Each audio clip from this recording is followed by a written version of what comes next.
It's another Q&A edition of Optimal Health Daily, episode 1554, and I'm Dr. Neil Malik. Hey there, happy day after Thanksgiving Friday for those of us in the US, and welcome to another special edition of Optimal Health Daily, where I answer your health questions related to fitness, diet and nutrition, and lots more. You send in the questions, and I answer them for you.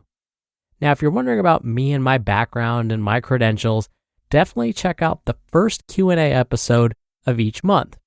That's where I tell you my long story of how I got into this field and all of that background information. Now, before I get to today's question, I definitely want to remind you to please send in your questions. It's my favorite part of the show. I'm so grateful to everyone who's already sent in a question. There's probably something you saw or read or heard about that you're like, I'm not quite sure if that's true. If it's about fitness, diet and nutrition, stress, whatever, ask me.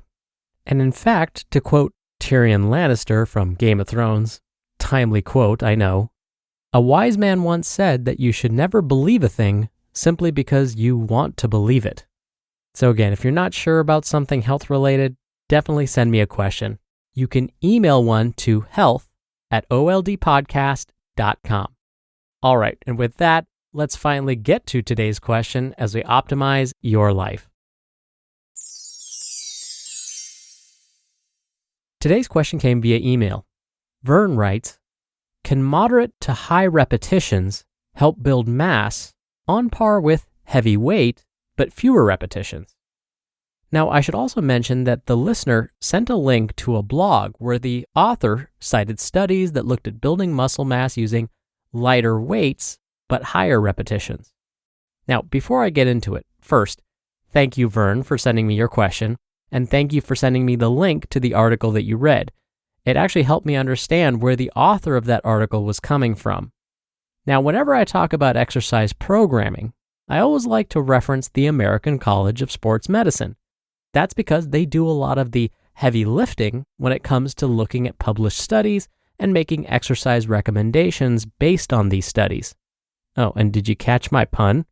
I said the American College of Sports Medicine does the heavy lifting? Huh? All right, I'll stop. Now, when it comes to building muscle mass, those in the field of exercise science have a special term for this. They call it muscle hypertrophy. Now, besides just wanting to sound fancy, there's actually a reason why we use this term in exercise science. Hyper simply means a lot of something, and trophic means growth. So, hypertrophy simply means lots of cell growth. And in this case, we want lots of muscle cell growth. And as it turns out, the American College of Sports Medicine has specific exercise programming recommendations to increase muscle hypertrophy. So here's what they say. When performing resistance training with weights, try and pick a weight you can safely lift 8 to 12 times before having to put it down and rest. So, using exercise science lingo, we'd say perform 8 to 12 repetitions. So what they're saying is, if you want to build bigger muscles, which is also known as increasing your muscle mass, which is also known as stimulating muscle hypertrophy, aim to lift a weight in a moderate repetition range. So don't go super low with your reps, but don't aim to perform too many either. Now, let's compare this with the advice of using a lighter weight and performing more repetitions. For example, instead of performing 8 to 12 repetitions before setting the weight down, try to lift the weight 15 or more times before resting. The American College of Sports Medicine says this is perfectly fine to do as well. They just admit that you'll end up using your muscles in a different way. Instead of building muscle hypertrophy, you'll build more muscular endurance. Muscular endurance is a little different than hypertrophy. Think of muscular endurance like this. How many sit-ups can you do before you have to stop? Now, you don't necessarily have to have ginormous abs to be able to perform a lot of sit-ups. If the ab muscles are used to being worked for long periods of time, then they have muscular endurance, but they don't need to be super big to have muscular endurance. Now, what if you had to hold a heavy weight across your chest while you performed the sit-ups? Would you be able to perform as many? Probably not. This extra weight would force your muscles to adapt. The ab muscles weren't used to lifting this weight. Now, this adaptation by adding the weight can lead to hypertrophy of those ab muscles. Okay, so how can I build more muscle mass? Well, according to the American College of Sports Medicine, if you want more muscle hypertrophy, you're going to want to add weight to your repetitions. Now, here's the deal. In order to truly maximize muscle growth, muscle gains, and getting that ripped, sinewy look, here's what we have to do. We have to incorporate all of these forms of training. We have to spend some time lifting lighter weights for more repetitions, like in a 15 repetitions or more range. Then, after training like this for a while, say 3 weeks, we'll want to again mix things up and lift heavier weights. But instead of lifting these heavier weights 15 or more times, we'll only want to lift it 3 to 5 times before setting the weight down and resting. Then, after training with these heavier weights at the lower repetition range for, say, another 3 weeks, we'll mix things up again and train in the hypertrophy range where we perform 8 to 12 repetitions before resting. We'll then continue to mix things up every now and then to continue to force our muscles to adapt over time. So it's not necessarily all about following a lighter weight, higher repetition program all of the time. What's really going to help with muscle hypertrophy is mixing things up. Performing higher reps with lighter weights is a great starting point, don't get me wrong.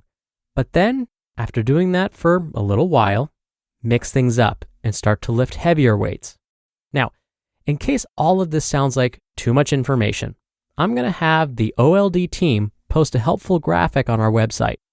Now, the graphic will also mention how many sets to perform using those repetition ranges, as well as how long the rest periods should be, which is not something I got into. I'll give you an example. When you lift heavier weights, a longer rest period between sets is usually recommended to help your body recover for the next heavy lift. So again, instead of having to memorize everything that I'm saying right now, we'll post a graphic on the OLD website. Now, when you do what you love, like running, racing, or enjoying great outdoors, you want to do it for life. Inside Tracker can help. They're all about optimizing your life, as I like to say on this show. Inside Tracker was founded in 2009 by leading scientists in aging, genetics, and biometrics from MIT, Tufts, and Harvard. Using their patented algorithm, Inside Tracker analyzes your body's data to provide you with a clear picture of what's going on inside you, and to offer you science-backed recommendations for positive diet and lifestyle changes. Then, Inside Tracker tracks your progress every day, every step of the way toward reaching your performance goals and living a longer, healthier life. Now, for a limited time, you can get 25% off the entire Inside Tracker store. Go to insidetracker.com/OHD to get your discount code and to start using Inside Tracker today. That's insidetracker.com/OHD for 25% off the entire Inside Tracker store.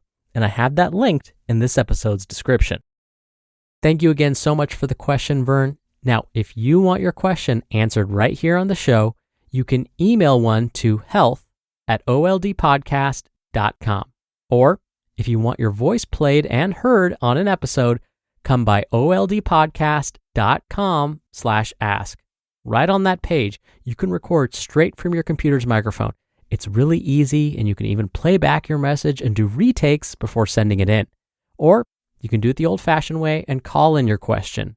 The number is 61 I love OHD. Thank you so much in advance for doing that. Answering your questions is one of my favorite parts of this show.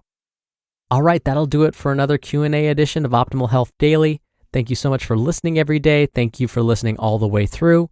I hope you have a great start to your weekend, and I'll see you back here tomorrow where your optimal life awaits.